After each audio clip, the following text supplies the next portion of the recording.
बोले श्री शंखेश्वर पार्श्वनाथ भगवान की जय। बोले श्री महावीर स्वामी भगवान की जय। बोले श्री अनंत बद्रीनाथ श्री गौतम स्वामी महाराज की जय। बोले श्री महोपाध्याय श्री विनय विजय महाराज की जय। बोले श्री सरस्वती माता की जय। शांत सुधारस ग्रंथ के माध्यम से महोपाध्याय श्री विनय विजय जी महाराजा ने 12 प्रकार की भावनाओं के माध्यम से भव का निस्तार किस प्रकार से किया जाए और उसके संबंध में बहुत सारी बातें महोपाध्याय जी महाराजा ने कही है। भावना भवनाशिनी,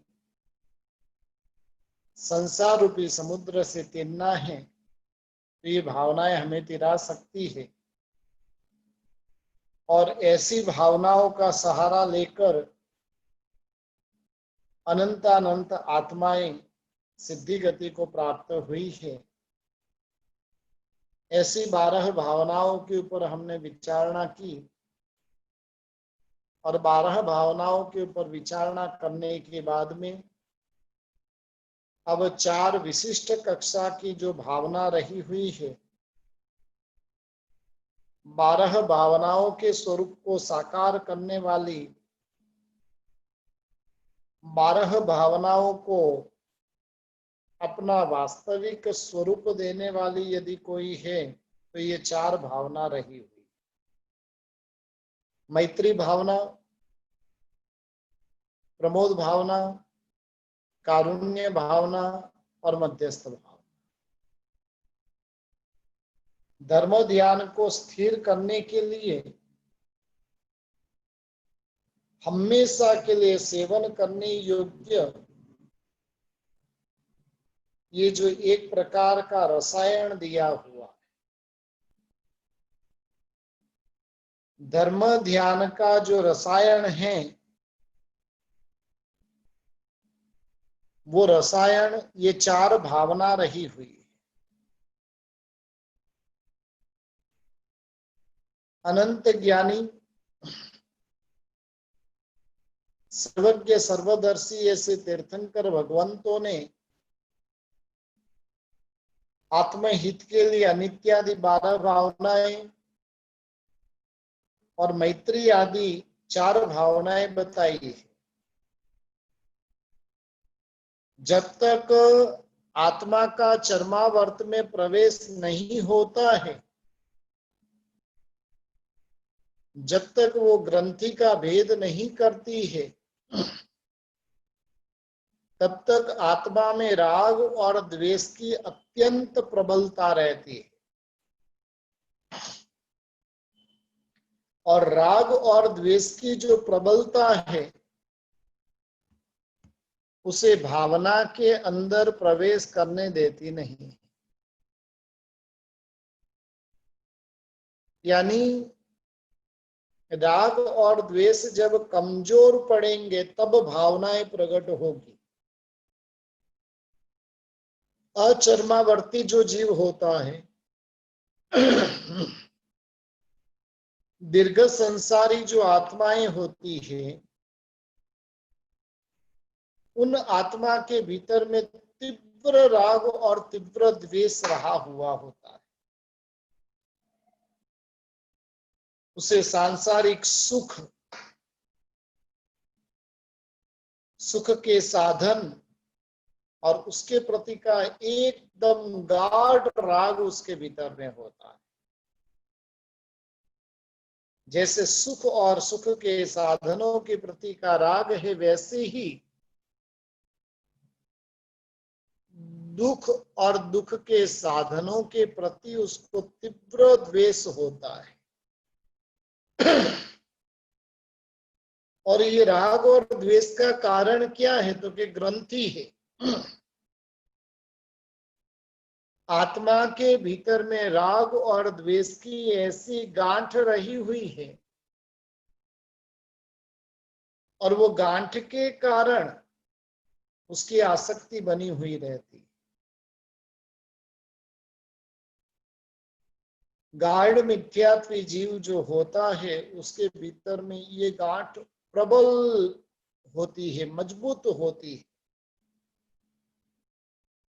इस गांठ को भेदने के लिए जीव ने अनंती बार प्रयत्न किया, लेकिन इस गांठ को भेदने में वो समर्थ नहीं रहा। समर्थता नहीं होने के कारण उस गांठ को वो नहीं भेद पाया, वहां से पुनः वापिस संसार में लौट गए। कई बार होता है ना हमारे साथ भी, इतने प्रबल उत्साह के साथ में कार्य करने के लिए तैयार हो गए हैं, लेकिन थोड़ी सी कुछ बात आती और अपना उत्साह वापिस ठंडा हो जाता है। वापिस जैसे थे वैसे हो जाते। यानी बड़ी मुश्किल से रागादि की परिणति कुछ कमजोर पड़ी थी, पुनः उन रागादि को प्रकट कर दिया। ये राग और द्वेष की ग्रंथि यानी गांठ आत्मा के भीतर में अनादि काल से पड़ी हुई है। उस गांठ का भेदन करना है तो अध्यवसायों की तीव्र परिणति चाहिए। जिसके पास में अध्यवसायों की तीव्रता होती है वो जीव इस गांठ को भेद पाता है। कल हमने जो बातें की थी कि यथा प्रवृत्त करण करना, अपूर्वकरण करना, जब जीव अपूर्वकरण करता है तब जाकर उसका ये ग्रंथि भेद होता है। और इस प्रकार से राग और द्वेष की गांठ टूट जाएगी। अब टूटने के बाद में उसका राग जो तीव्र था वो तीव्र, वो मंदता का स्वरूप धारण कर लेगा। सांसारिक सुख को पाने की तीव्र लालसा होने के कारण अधिकांशतः प्रयत्न भी इसी के लिए होता है। सुख पाने के लिए प्रयत्न, दुख की मुक्ति के लिए प्रयत्न, ये दोनों प्रयत्न होते क्यों होते हैं? उसके पीछे का कारण है कि उसको सुख का राग, दुख का द्वेष पड़ा हुआ और उसके लिए उसका प्रयत्न निरंतर चालू। सुख का तीव्र राग, दुख का तीव्र द्वेष होने पर भी वह आत्मा वो नहीं तो पूर्ण सुख को प्राप्त कर सकती है और नहीं तो दुख से मुक्त बन सकती है। जिसके भी सुख की तीव्र लालसा है वो सब सुखी ही बन जाते, ऐसा जरूरी नहीं है। और जिसके भीतर में दुख के प्रति का तीव्र द्वेष है उसको जीवन में दुख आता ही नहीं, ऐसा भी नहीं है। उल्टा कई बार तो विपरीत देखने को मिलता है कि जितना वो सुख के पीछे भागता है वैसे वैसे सुख उससे दूर ही भागता जाता है। जैन शासन के अंदर सैकड़ों कथानक ऐसे रहे हुए हैं जिन कथानकों के अंदर बताया गया है कि जैसे जैसे वो सुख को पाने का प्रयत्न करता है वैसे सुख भी आगे आगे भागता जाता है। उन कथानकों को छोड़ो, वो भूतकाल था। वर्तमान के अंदर भी सैकड़ों जीवात्मा ऐसे रहे हुए हैं कि जो सुख को पाने के लिए तीव्र प्रयास कर रहा है। उस सुख को पाने के लिए उसने कोई कमी नहीं रखी है और उसके बावजूद भी वो जीव सुख को पा नहीं सकता है। उसका कारण क्या? प्रयत्न वो सुख को पाने का कर रहा है, लेकिन कर्म उसके वैसे है नहीं। पुण्य का उदय है नहीं। पुण्य का उदय नहीं होने के कारण जितना जितना प्रयत्न करेगा, लेकिन फिर भी उसे सफलता नहीं मिलेगी। और सफलता नहीं मिलने का कारण क्या? तो कि उसके कर्म ही अशुभ है। वो सुख पाने के लिए जितना पुण्य चाहिए, वो पुण्य उसका उतना नहीं है, और जिसके कारण वो सुख नहीं पा पाता है। कई लोग होते दुख मुक्ति के लिए हर संभव प्रयत्न करते हैं, लेकिन उसको दुख आकर बैठ ही जाता है। कई बार तो यानी ऐसा होता है, थोड़े दिन पहले की बात है, कहीं पर जाना हुआ था, उनके घर पे बैठा हुआ था, और वो व्यक्ति करोड़ोंपति है, लेकिन उसके भाई की परिस्थिति ऐसी है कि वो बहुत दुखी रहता है। नहीं उसके पास में संपत्ति का सुख है, नहीं परिवार का सुख है, नहीं पत्नी का सुख है, सब प्रकार से वो दुखी दुखी है। उनको मैंने कहा कि भाई आप थोड़ी बहुत क्यों मदद नहीं करते हो? तब उस व्यक्ति ने बताया कि गुरुजी आज दिन तक नहीं नहीं तो 50 लाख की मदद मैंने मेरे भाई को कर दी, लेकिन वो नसीब ही उसका उल्टा है। उसको बिजनेस करवाया, 30 लाख रुपया देकर उसको बिजनेस करवाया, तो 30 लाख तो डूबाया, उल्टा ऊपर से कर्जा कर दिया। इसलिए दुख से मुक्त बनने का प्रयत्न हम जरूर कर सकते हैं, लेकिन दुख से मुक्ति होगी कि नहीं, वो हमारे हाथ में नहीं। और ये राग और द्वेष, राग और द्वेष, सुख के प्रति का राग है, दुख के प्रति का द्वेष जीव के अंदर भरा हुआ, साथ ही साथ मोह का अंधत्व भी रहा हुआ है।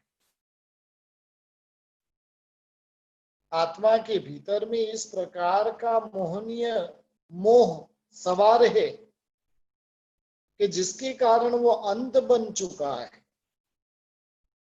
वस्तु के वास्तविक गुण और दोष को समझने की शक्ति ही उसके पास में नहीं,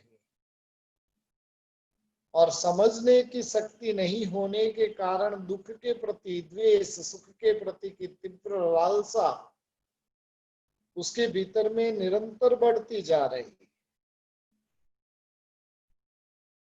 जैसे जैसे वो लालसा बढ़ती जा रही है, वैसे वैसे वो प्रयत्न भी प्रबल करता जा रहा है, और उसका प्रयत्न जितना प्रबल,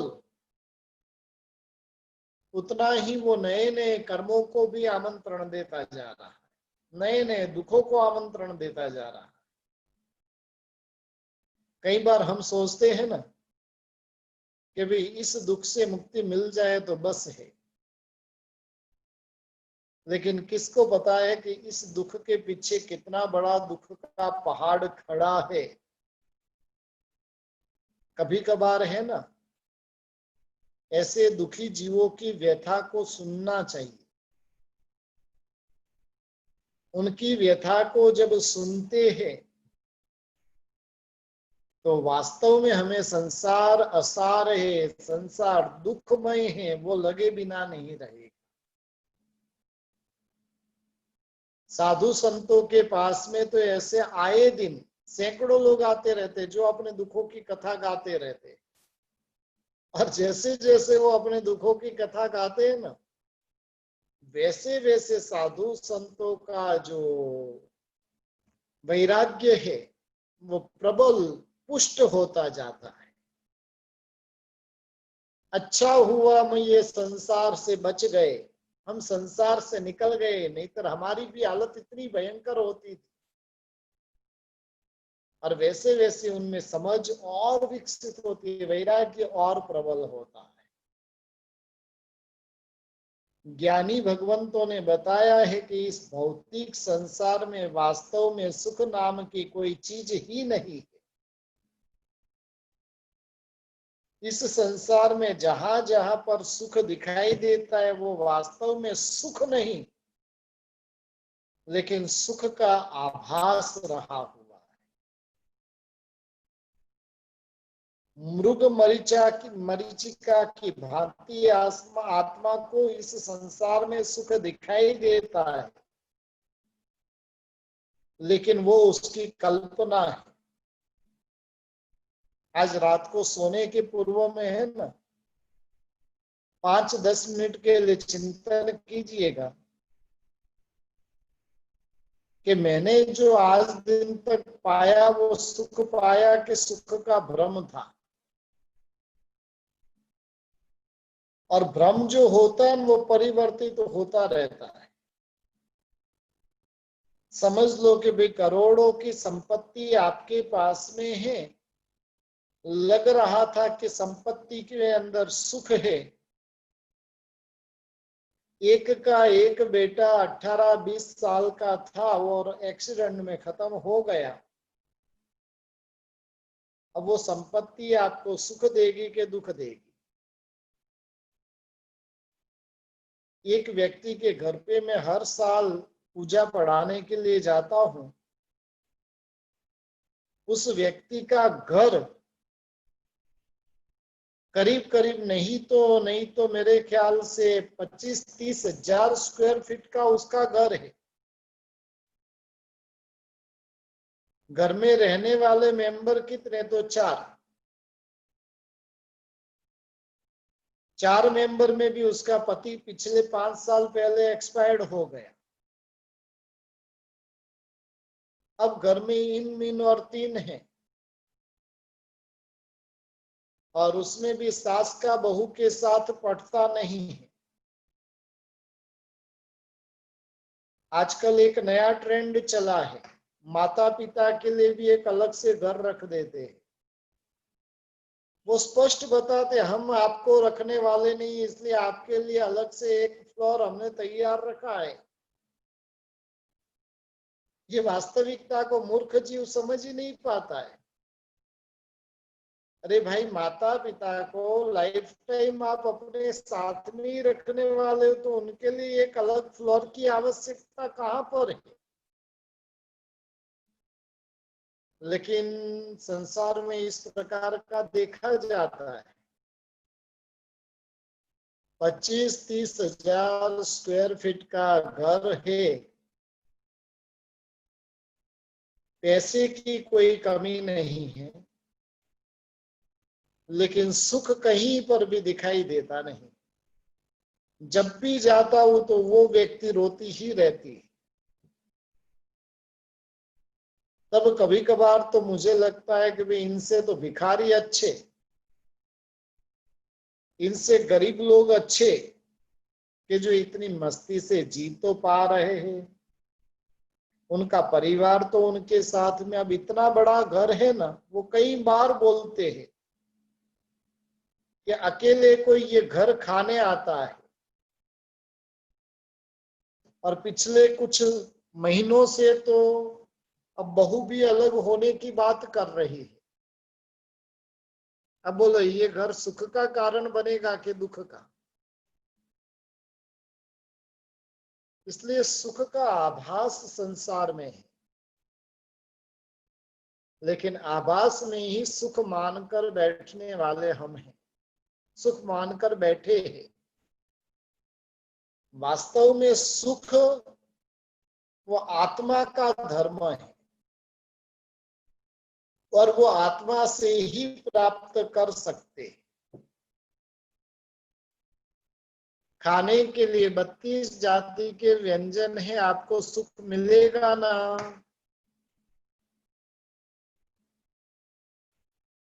समझ लो कि सामने 32 जाति के व्यंजन हैं,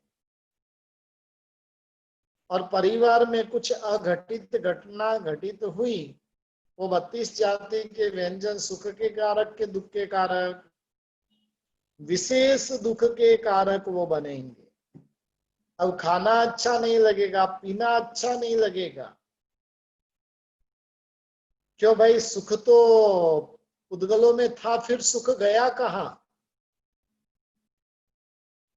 खाने में सुख था तो वो सुख गया कहाँ? वास्तव में कहना पड़ेगा कि मेरा भ्रम था, मैं इसमें सुख मान रहा था। 3 दृष्टि आज बताता हूं। एक शराबी की दृष्टि है, एक अपने जैसे सामान्य व्यक्ति की दृष्टि है, और एक तत्वज्ञानी ऐसे मुनि भगवंत की दृष्टि है। शराबी व्यक्ति को सुख किसमें दिखता है? शराब पीने में। उसको शराब पीने के लिए मिल गई, वो अपने आप को दुनिया का सबसे बड़ा धनिक व्यक्ति वो अपने आप को मानता है, सबसे बड़ा सुखी व्यक्ति वो अपने आप को मानता है नहीं, वो 2 नंबर की बात है, लेकिन वो मानता जरूर है। अब अपने जैसे मध्यम व्यक्ति जो रहे हुए, जिसमें कुछ समझ है, उसको क्या लगेगा? शराबी को अपन क्या कहेंगे? ये मूर्ख है, ये व्यक्ति फालतू में अपना जीवन बर्बाद कर रहा है, इसके शरीर का, इसके परिवार का क्या होगा? ऐसी मूर्खता की जाती है। पैसा क्या इसलिए कमाया जाता है? और इस प्रकार से हम बीच के व्यक्ति इसलिए ऐसे उपदेश उसको देते हैं। जैसे शराबी की चेष्टा हमें देखकर लगता है कि ये मूर्ख है, उसी प्रकार से हमारी चेष्टा को देखकर मुनि भगवंतों को लगता है कि ये मूर्ख है। मानव का जन्म जो प्राप्त हुआ, वो जन्म मोक्ष की साधना के लिए हुआ, वो जन्म गुण वैभवों को प्राप्त करने के लिए हुआ। ये कैसा मूर्ख व्यक्ति है कि अपना अमूल्य समय, धन और संपत्ति के पीछे, जो कभी किसी का सगा नहीं हुआ है, और वैसे धन धान्य के पीछे ये अपना अमूल्य समय व्यर्थ में गंवा रहा है। और इस प्रकार से मुनि भगवंतों की दृष्टि में हम सब कैसे हैं? जैसे हमारी दृष्टि में शराबी व्यक्ति, वैसे मुनि भगवंतों की दृष्टि में हमारी हालत है। शराबी को शराब में सुख दिखता है तो हमें भोग वैभव में सुख दिखता है। बस फर्क इतना ही है, खाली द्रव्य परिवर्तित है, बाकी दोनों जगह पर भ्रम रहा हुआ। मोहांधता के कारण जीवात्मा माँ को ऐसी आत्मा की ओर दृष्टि नहीं होकर वो बहिर्जगत की ओर उसकी दृष्टि रहती है, और उसी से वो सुख पाना चाहती। ज्ञानी भगवंत कहते, क्या मूंगफली के छिलकों को पीसने से तेल निकल सकता है? क्या पत्तों को सिंचन से वृक्ष का सिंचन हो सकता है? बगीचे को हरा भरा रखना और पत्ते को पानी पिलाते रहना। क्या जल का बिलौना करने से घी निकल सकता है? कभी नहीं हो सकता ऐसा। उसी प्रकार से भौतिक पदार्थों से सुख पाने की आशा करना, वो ये तीनों घटनाओं के जैसे रहा हुआ है। जल का बिलोना कर कर घी प्राप्त करना, पत्तों के सिंचन से वृक्ष को हरा भरा रखना, मूंगफली के छिलकों से तेल निकालना, ये जिस प्रकार से व्यर्थ है, उसी प्रकार से भौतिक पदार्थों में सुख की अपेक्षा रखना वो व्यर्थ है। जब तक आत्मा पर से मोह का आवरण नहीं हटता है, तब तक आत्मा आत्मिक सुख की प्राप्ति के लिए प्रयत्नशील नहीं बन पाती। राग द्वेष मोह की पराधीनता के कारण आत्मा सन्मार्गगामी नहीं बन सकती। रागी व्यक्ति होती है वो द्वेष को नहीं देख, दोष को नहीं देख पाती है, और दोषी व्यक्ति होती है, द्वेषी व्यक्ति होती है, वो गुण को नहीं देख पाती। लेकिन जिसके भीतर में मोह होता है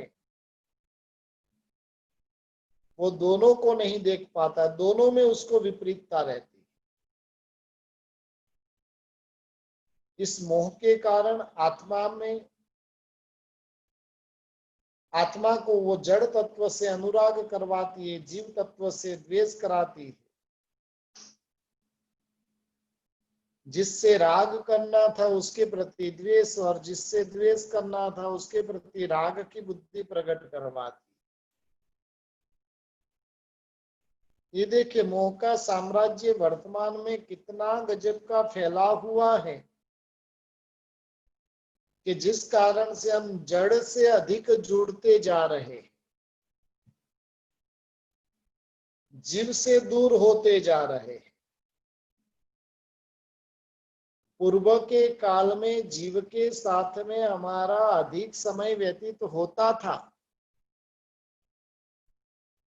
वर्तमान में हमारा समय जड़ के साथ अधिक के जीव के साथ अधिक।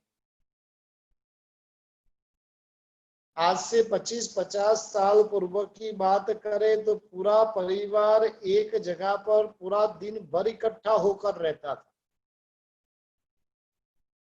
घर होता था, घर में बड़ी मुश्किल से कमरा होता था। आज भी ऐसे ऐसे घर भी रहे हुए कि जिन घर के अंदर हॉल ही है, कमरा है ही नहीं। पूरा परिवार साथ में ही सोना है तो सबको साथ में सोना है। ये जब से बेडरूम आ गए तब से सारी की सारी बीमारी चालू हो गई। यानी कहने का मतलब है इस प्रकार से जड़ के प्रति वो अनुराग करवाती है। हमारा संबंध जड़ से अधिक जुड़ता जा रहा है, जीवों से दूर। आप देखो आपका जितना समय मोबाइल टीवी साधन सामग्री के साथ व्यतीत होता है उतना परिवार के जनों के साथ होता है कि नहीं। कई बार है ना, कहीं पर आप बाहर निकले हो, कहीं पर बाजू में कार खड़ी है तो वहां पर दृष्टिपात करना, पति पत्नी दोनों बैठे होंगे, दोनों मोबाइल से बात भी नहीं करेंगे, दोनों मोबाइल में अपने अपने में मस्त है।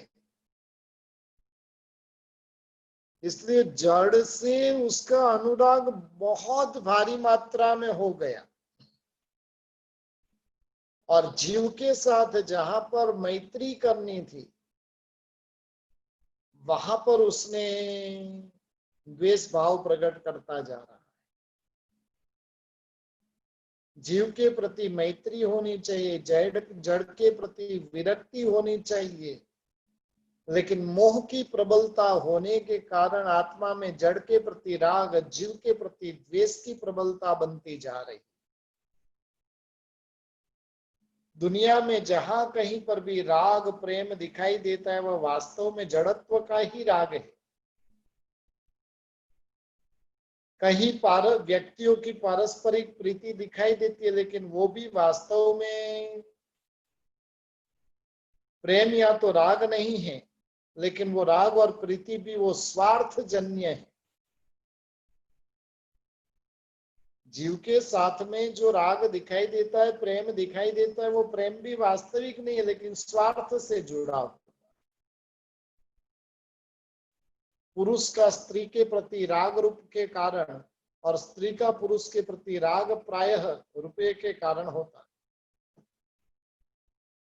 पुरुष को स्त्री से राग क्यों? क्योंकि उसके रूप के कारण।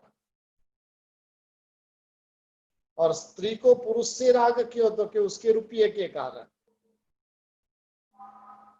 दोनों में रूप तो है ही, लेकिन रुपया जो है वो बहुरूपिया है। बहुरूपिया किसको कहा जाता है? जो बारंबार अपना कलर चेंज करे वो बहुरूपिया। इसलिए पुरुष का स्त्री के प्रति राग उसके रूप के कारण है, और स्त्री को पुरुष के प्रति राग है तो उसके रुपये के कारण है। रूप और रुपया, काम और अर्थ से अजन्य प्रीति क्या कोई वास्तविक प्रीति है? आनंद गंजी महाराजा ने कहा कि प्रीत सगाई रे जगमा सहु करे, प्रीत सगाई न कोई। इस जगत के अंदर सब प्रीत की सगाई करते, लेकिन वास्तव में प्रीत की सगाई कहीं पर भी है नहीं। और आज के इस विज्ञान युग ने तो, भौतिकवाद के युग में चारों ओर जड़ विज्ञान ही विकसित हुआ है, और इसके माध्यम से जड़ का ही राग पुष्ट होता जा रहा है। जैसे जैसे जड़ का राग बढ़ेगा वैसे वैसे जीव के प्रति द्वेष देखने को मिलेगा। जड़ के राग जीव के द्वेष ने जो विसर्जन और जड़ के प्रति की विरक्ति, जीव के प्रति मैत्री के जो सर्जन के लिए परमात्मा ने जो बातें बताई थी उससे पूरा का पूरा विपरीत हो रहा। अनित्य आदि 12 भावना क्या काम करती है? कोई बताएगा? अनित्य आदि जो 12 भावनाएं हैं वो जड़ के प्रति विरक्ति प्रकट करती है। अनित्य भावना, असरण भावना, एकत्व भावना, अन्यत्व भावना, असुचि भावना, ये सब भावनाएं क्या करती हैं? तो कि जड़ के प्रति वैराग्य भीतर में प्रकट करवाती। अब जड़ के प्रति का वैराग्य तो शायद हमारे भीतर में 12 भावनाओं को श्रवण करते करते हो चुकी होगी। अब जीव के प्रति मैत्री अनुराग जगाने के लिए महापुरुषों ने और 4 भावना बताई। जड़ के प्रति वैराग्य के लिए 12 भावना है, तो जीव के प्रति अनुराग के लिए ये 4 भावना है। और जिसको महापुरुषों ने कल्प वृक्ष के समान बताई, ये मैत्री आदि जो 4 भावनाएं हैं वो धर्म कल्प वृक्ष का मूल है, जड़े है। मूल के बिना वृक्ष टिक नहीं सकता, उसी प्रकार से मैत्री आदि भावना के बिना धर्म का अस्तित्व संभवित नहीं है। धर्म का अस्तित्व जो है वो मैत्री आदि भावना के कारण है।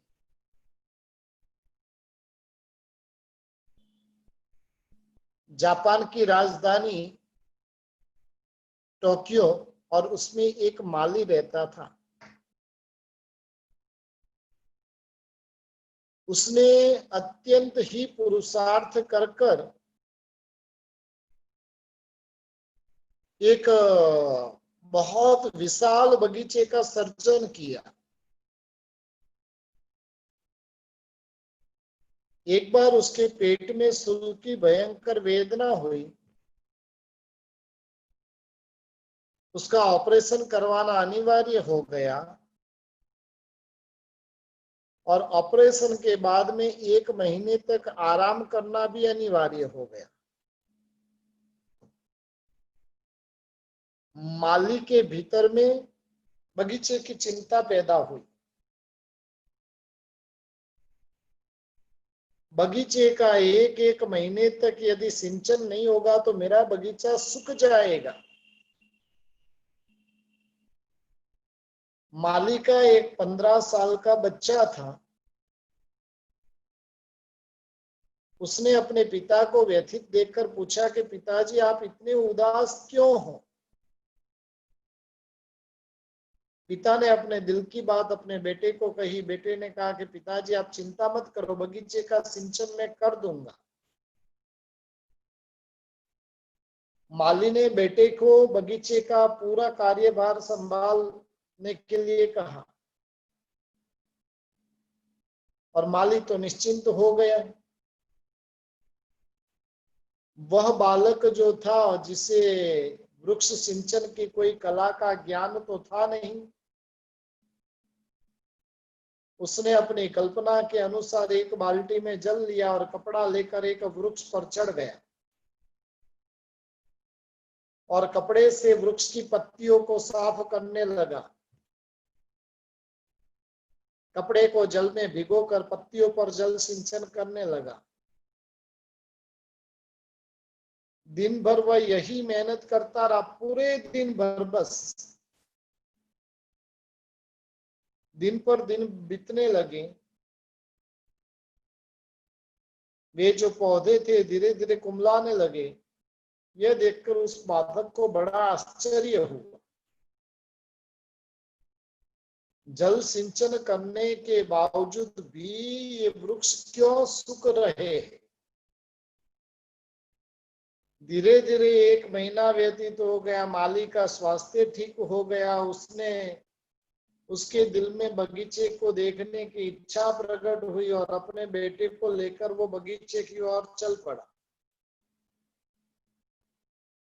बगीचे के निकट में पहुंचा तो सारे के सारे पौधे जो थे वो सूखे हैं। यह देखते ही उसने अपने बच्चे को धमकाते हुए कहा कि नालायक, तूने ये क्या किया। मेरे बगीचे का तूने सिंचन भी नहीं किया, बगीचे को खत्म कर दिया। बेटा घबरा गया और बेटे ने कहा पिताजी मैंने प्रतिदिन इस उद्यान का सिंचन किया है, लेकिन पता नहीं क्यों ये पौधे सूख रहे। माली ने उसके बेटे को पूछा तो इसका सिंचन कैसे करता था और उसने बताया बाल्टी में पानी लेता था, कपड़ा लेता था, कपड़े से पत्तों को हरा भरा रखने का प्रयत्न करता था। तब माली ने ये दृश्य देखकर उसको कहा तेरा ये सब परिश्रम वो व्यर्थ है। सिंचन पत्तों का नहीं होना चाहिए, सिंचन जड़ का होना चाहिए। यदि तूने जड़ का सिंचन किया होता तो पत्ते तो अपने आप सिंचित हो जाते थे। बस आध्यात्मिक जगत में हमारी हालत भी कुछ ऐसी है। हमारी भी हालत उस बालक की तरह रही हुई है। हम भी धर्म वृक्ष के मूल का सिंचन तो भूल रहे हैं और धर्म के अन्य अंगों का सिंचन करने का प्रदर्शन कर रहे हैं। ऐसी स्थिति में धर्म का वास्तविक फल मिलेगा कहां से। एक चीज ध्यान रखिए, धर्म वो मूल की तरह है, जड़ की तरह है, पत्ते वो सुख की तरह है। हम सिंचन किसका कर रहे हैं, पत्तों का सिंचन कर रहे हैं कि जड़ का सिंचन कर रहे हैं। सुख का चिंतन, सुख का सिंचन करेंगे तो सुख मुरझा जाएगा। धर्म का सिंचन करेंगे तो सुख नवपल्लवित हो जाएगा। और ये बात समझनी बहुत जरूरी है। जब तक इन बातों को हम समझ नहीं पाएंगे तब तक जीवन में धर्म करते हुए भी धर्म का वास्तविक फल जो पाना चाहिए वो नहीं पा पाएंगे। अध्यात्म उपासक किसी महात्मा के जीवन की एक सत्य घटना है। वो प्रतिदिन संध्या के समय में परमात्मा का ध्यान करते थे। एक बार ध्यान में बैठे, लेकिन आज मन उनका ध्यान में एकाग्र नहीं हो रहा था। बहुत कुछ प्रयत्न किया, लेकिन सब कुछ विफल। आखिर में उन्होंने सोचा कि क्यों एकाग्रता नहीं होती। कुछ सोचने के बाद उनको पता चला कि आज किसी निरपराधी के साथ सामान्य झगड़ा हो गया था, और आक्रोश में आकर मैंने उसको कटु शब्द कह दिए थे।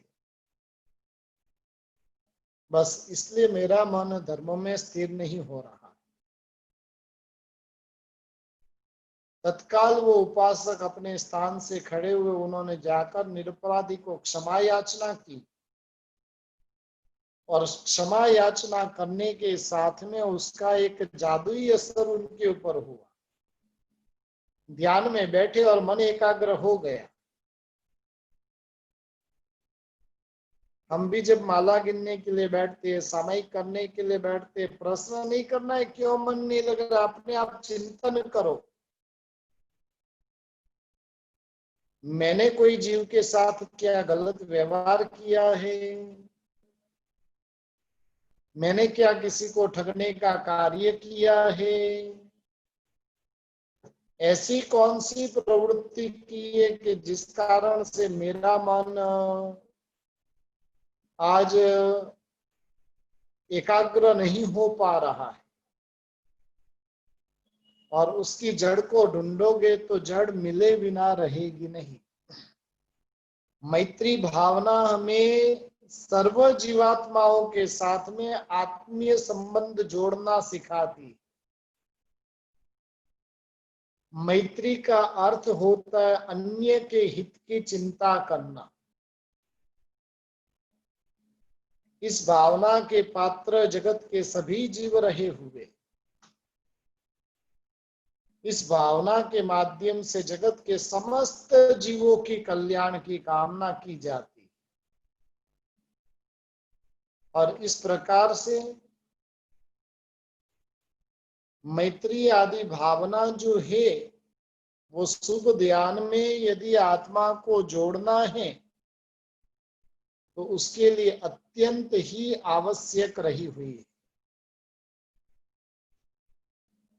बस इस प्रकार की जो मैत्री आदि भावनाएं हम अपने जीवन के अंदर आत्मसात करते जाए, जड़ के प्रति की विरक्ति और जीव के प्रति का अनुराग अपने भीतर में प्रकट हो, इन्हीं मंगलमय भावना के साथ आज यहाँ पर विराम को प्राप्त करते हैं।